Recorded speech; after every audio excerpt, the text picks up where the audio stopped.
Good morning, my dear students. Welcome to my class 8th English. Our subject is English, and our topic is global warming. Global warming. ठीक है बेटा, चूंकि हम पढ़ रहे हैं ग्लोबल वार्मिंग, ठीक है बेटा। ग्लोबल वार्मिंग के मैंने आपको बताया, इफेक्ट्स बता दिए थोड़े बहुत।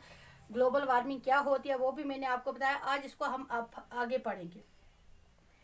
इन इंडियन सब continent the Himalayan range has a glacier coverage of 33,000 square kilometres. देखो बेटा, चूंकि मैंने कल आपको बताया कि जो हिमालयन रेंज है, इसको वाटर टावर ऑफ एशिया भी कहा जाता है, और हिमालयन रेंज में सबसे ज़्यादा ग्लेशियर है। और हिमालयन रेंज कितनी है? हिमालयन रेंज जो है उसमें ग्लेशियर कवरेज क्या है? हिमालयन रेंज में जो ग्लेशियर कवरेज है वो कितनी है बेटा? ग्लेशियर कवरेज जो है 33,000 स्क्वायर किलोमीटर्स है। ठीक है बेटा। हिमालयन रेंज जो हमारी हिमालयन रेंज है, हिमालय के जो पहाड़ है, उसमें जो हमारा ग्लेशियर है, और ग्लेशियर कवरेज कितना है? ग्लेशियर कवरेज कितना है? 33,000 square kilometre, 33,000 square kilometre. And it is called, और इस ग्लेशियर कवरेज है, इसको क्या कहते हैं? Water tower of Asia. ये याद रखेंगे आप बेटा, ग्लेशियर कवरेज को वाटर टावर ऑफ एशिया कहते हैं। क्या बोलते हैं बेटा इसको? वाटर टावर ऑफ एशिया, क्योंकि ये कंटिन्यूसली सप्लाई देता है वाटर की। ग्लेशियर होते हैं बर्फीले पहाड़। It provides around 8.5 million cubic water annually. और ये कितना पानी देते हैं बेटा? ये याद रखें, 8.6 मिलियन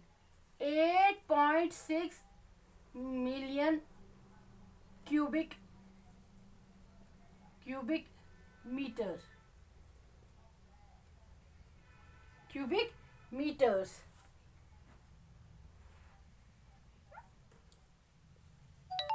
ठीक है बेटा। देखो फिर से कहते हैं, जो हमारा हिमालयन रेंज है, हिमालयन रेंज में जो ग्लेशियल कवरेज है, यानी बर्फीले पहाड़ों से ढका हुआ कितना एरिया है? That is 33,000 square kilometres. और दिस ग्लेशियर कवरेज जो है, हमारे जो ये बर्फीले पहाड़ हैं, they are called the water tower of Asia. इन्हें एशिया के वाटर टावर कहा जाता है। क्यों कहा जाता है? Because they provide 8.7 cubic metre of water annually, यानी सालाना हमें, एक साल में ये कितना पानी हमें देते हैं? 8.6 मिलियन क्यूबिक मीटर्स। ठीक है। And these glacier region mother several streams and rivers in the subcontinent। कहते हैं यहाँ से बहुत सारी नदियां और दरिया, छोटे छोटे और बड़े बड़े दरिया यहाँ से ही निकलते हैं, which support the economy and the livelihood of millions of people। अब चूंकि ये पानी जो है, it support the livelihood of millions of people। देखो कैसे ये एक दूसरे के साथ टच में रिलेटेड है। It supports the livelihood of millions of people in several countries like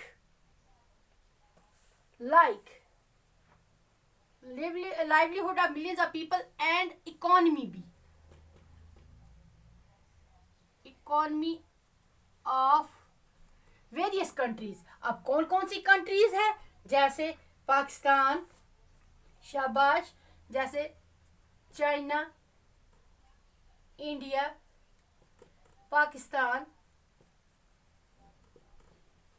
बेटा समझ में आ रहा है आपको? जो हिमालयन रेंज है, उधर glacier coverage is 33,000 square kilometres, and they are called the water tower of Asia, and they provide 8.6 millions of water annually. They support the livelihood of millions of people and support the economy of people in several countries like China, India, Pakistan, Afghanistan, Nepal and Bangladesh. ठीक है, but लेकिन देखो कितना valuable है हमारे पास ये हमारे लिए कितने वैल्यूबल है ये ग्लेशियर्स. ठीक है, लेकिन ड्यू टू ग्लोबल वार्मिंग की वजह से दे आर रिसीटिंग, ये पिघल रहे हैं. और अगर ये पिघलना इसी तरह से शुरू हुआ तो हमें इसके बहुत ही खतरनाक एंड डेंजरिंग नताइज होंगे. डिवास्टेटिंग कैटास्ट्रॉफ जो है इसका हो जाएगा. और humanity is about to face devastating catastrophe that has not been encountered since the Black Day. ठीक है, 2 decades back going to increase an uncontrollable rate in the near future. 2 decades back, global warming was considered a Western concept. पहले तो इसको western concept कहा जाता था. Global warming जो है ग्लोबल वार्मिंग को 2 decades back 2 decades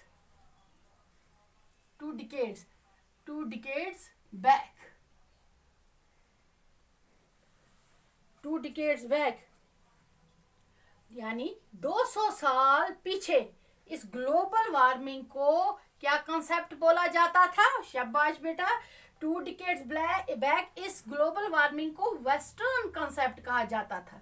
क्या कहा जाता था बेटा? Western concept. लेकिन but now its impact is visible across the globe. लेकिन जो अब इस ग्लोबल वार्मिंग का जो इम्पैक्ट है वो पूरे ग्लोब, पूरी दुनिया पर दिख रहा है. Its impact on globe is visible. ठीक है बेटा, इज विजिबल.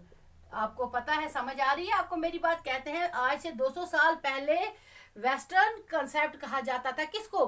ग्लोबल वार्मिंग को. लेकिन जो अब इसके इम्पैक्ट हैं, जो आपके इसके असरात हैं, जो अब इसके नताइज हैं, वो अब हमें अपने ग्लोब पर भी नजर आ रहे हैं. Today places as cold as Kashmir are also experiencing the impact of global warming. देखो बेटा, जब हम J&K की बात करते हैं, खासकर कश्मीर की बात करते हैं, ये कोल्डेस्ट रीजन माना जाता है और ये हाईली सेंसिटिव एरिया माना जाता है. यहाँ पे ना कोई पोल्यूशन था, मतलब ये एरिया था बिल्कुल नीट एंड क्लीन था. इधर कोई प्रॉब्लम नहीं थी, कोई पोल्यूशन नहीं था. लेकिन because of global warming its impacts are also experiencing